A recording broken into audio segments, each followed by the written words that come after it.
Hey everybody, today I wanted to talk about a common mistake that people make when they're ordering co-location.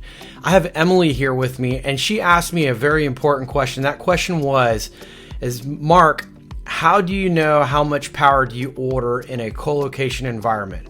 And this is the biggest misconception and the biggest common mistake that a lot of people make when they're trying to figure out how much power they need to order when they're ordering co-location.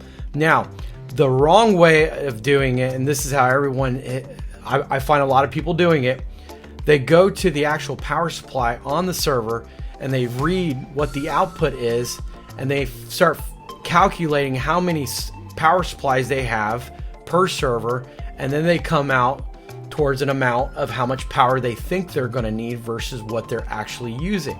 Well, the power supply that's included inside the server is the max amount of power that can be outputted in case the server was completely loaded down.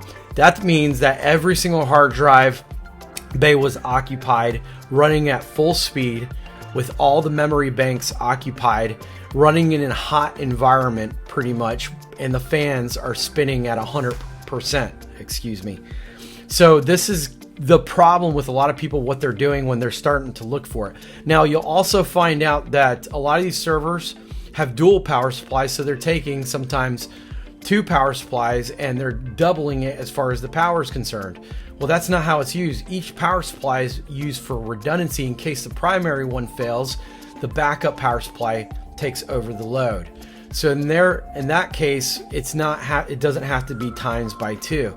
So if I were you and I was thinking about, okay, well, this is how much I would go towards, I would actually take one server, load up my application, and actually take a voltage meter and do an amperage check on how much amperage is being drawn from that one actual server. Now, you could pick up certain amperage meters on Amazon for really cheap, but at that point in time, you could actually do a calculated guesstimate on the actual amperage, how many amps you're going to need in the actual data center.